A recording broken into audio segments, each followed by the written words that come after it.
আসসালামু আলাইকুম প্রিয় শিক্ষার্থীবৃন্দ, সবাইকে শুভেচ্ছা জানিয়ে জ্ঞান ও অনুধাবনমূলক প্রশ্ন উত্তর ভূগোল প্রথম পত্রের ষষ্ঠ অধ্যায়ের পঞ্চম পর্ব শুরু করছি। জলবায়ু অঞ্চল ও জলবায়ু পরিবর্তন একাদশ, দ্বাদশ এবং এইচএসসি পরীক্ষার্থীদের জন্য। এই অধ্যায়ে আজকে আমার পঞ্চম ক্লাস, বিশেষ করে অনুধাবনমূলক প্রশ্ন উত্তর পর্বে। আজকে আমার আলোচ্য যে বিষয়টা হবে সেটা হচ্ছে নিরক্ষীয় এবং ভূমধ্যসাগরীয় জলবায়ু সম্পর্কিত। অর্থাৎ নিরক্ষীয় জলবায়ু বলতে কি বুঝি এবং ভূমধ্যসাগরীয় জলবায়ু বলতে আমরা কি বুঝি সেটাকে আলোচনা করার চেষ্টা করব। এখানে আমার একটা ছবি দেওয়া আছে, এমডি আকবর আলীর নাম লেখা আছে। এটা আমার ইউটিউব চ্যানেল। সবাইকে সাবস্ক্রাইব করা আহ্বান জানিয়ে ক্লাসটা শুরু করতে যাচ্ছি। প্রথমে আমরা ক্লাসে চলে আসি। প্রথমে আছে নিরক্ষীয় জলবায়ু কাকে বলে বা নিরক্ষীয় জলবায়ু বলতে কি বোঝায়, এটা ব্যাখ্যা করতে হবে। আসলে এতটুকু ব্যাখ্যা করতে গেলে অনেক বড় প্রশ্ন হয়ে যায়, উত্তর হয়ে যায়। তারপরেও আমি সংক্ষিপ্তভাবে আলোচনা করার চেষ্টা করব। এই প্রশ্নটা প্রায় এসে থাকে, নিরক্ষরেখার নিকটবর্তী অঞ্চলগুলোতে সারা বছর উচ্চ তাপমাত্রা ও অধিক বৃষ্টিপাত যুক্ত যে এক বিশেষ ধরনের জলবায়ু পরিলক্ষিত হয় তাকে নিরক্ষীয় জলবায়ু বলে। নিরক্ষরেখার উভয় পার্শ্বে 5 থেকে 10 ডিগ্রি অক্ষাংশ পর্যন্ত এ জলবায়ু বিদ্যমান। সারা বছর ধরে অত্যাধিক তাপ ও বৃষ্টিপাত এ জলবায়ুর প্রধান বৈশিষ্ট্য। এ অঞ্চলের কোথাও তুষারপাত হয় না। নিরক্ষীয় জলবায়ু অঞ্চলের শীত ও গ্রীষ্মের তাপমাত্রার পার্থক্যটা খুব কম। বার্ষিক গড় তাপমাত্রা প্রায় 70 থেকে 80 ডিগ্রি ফারেনহাইটের মধ্যে। উভয় গোলার্ধের উচ্চচাপ বলয় থেকে উত্তর পূর্ব ও দক্ষিণ পূর্ব অয়নবায়ু এ অঞ্চলে এসে ঊর্ধ্বগামী হয়। নিরক্ষীয় জলবায়ু অঞ্চলে সারা বছর নিম্নচাপ বিরাজ করে। এই অঞ্চলে দুপুরের পর হতে আকাশ মেঘাচ্ছন্ন হতে থাকে এবং বিকালে প্রবল বৃষ্টিপাত হয়।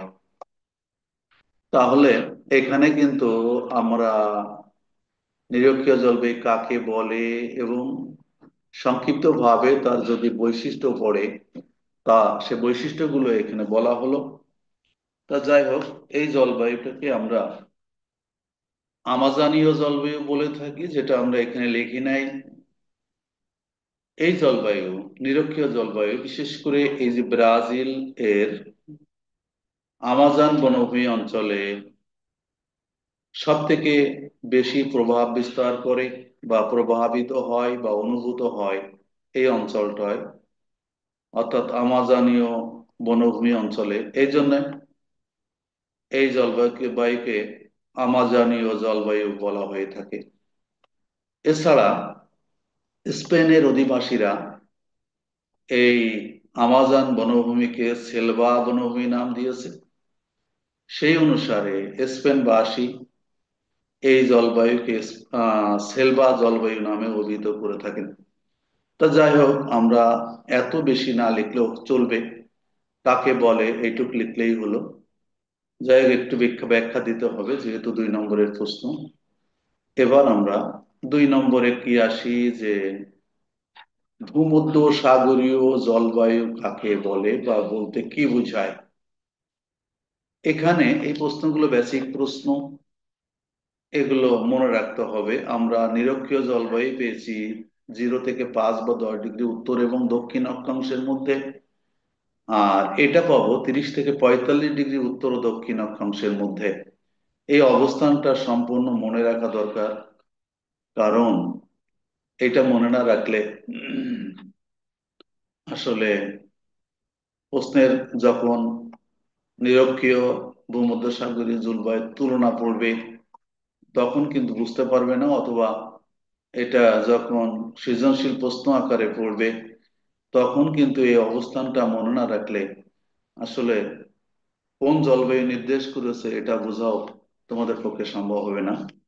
যাই হোক, আমি যেহেতু আলোচ্য বিষয় আজকে ভূমধ্যসাগরীয় জলবায়ু কাকে বলে ব্যাখ্যা করো। উভয় গোলার্ধে মহাদেশগুলির পশ্চিম প্রান্তে, কথাগুলো চমৎকার, উভয় গোলার্ধে অর্থাৎ উত্তর গোলার্ধে দক্ষিণ মহাদেশগুলির পশ্চিম প্রান্তে 30 ডিগ্রি থেকে 45 ডিগ্রি উত্তর ও দক্ষিণ অক্ষাংশের মধ্যে শুষ্ক গ্রীষ্ম এবং আর্দ্র শীত সম্পন্ন জলবায়ু বিরাজ করে। ভূমধ্যসাগরের তীরবর্তী দেশগুলিতে এই জলবায়ু বিস্তার ও প্রভাব বেশি বলে একে ভূমধ্যসাগরীয় জলবায়ু বলে। ক্লিয়ার? এই জলবায়ুর কিছু গুরুত্বপূর্ণ বৈশিষ্ট্য রয়েছে, সেটা হচ্ছে সারা বছর মৃদু আবহাওয়া বিরাজ করে এই জলবায়ুতে, মনোরম পরিবেশ বিদ্যমান এই অঞ্চলটাতে, আরামদায়ক রৌদ্রোজ্জ্বল আবহাওয়া বিদ্যমান থাকে, পৃথিবীর বিনোদন জলবায়ু বা resort climate of the world বলা হয়। এই জলবায়ুকে পৃথিবীর বিনোদন জলবায়ু বা resort climate of the world বলা হয়। এতটুকু লিখলেই মোটামুটি 2 নম্বর পাওয়ার সম্ভাবনা আছে এবং বা পেয়ে যাবে। এতটুকু এই সুন্দরভাবে এতটুকু উত্তর লিখলেই।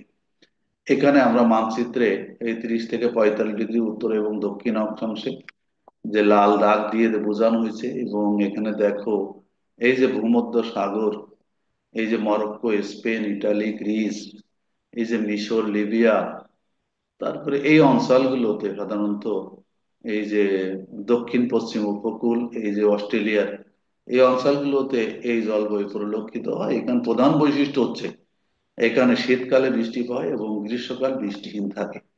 যাই হোক, সবাইকে অসংখ্য ধন্যবাদ জানিয়ে আজকের মতো এখানেই শেষ করছি। আল্লাহ হাফেজ।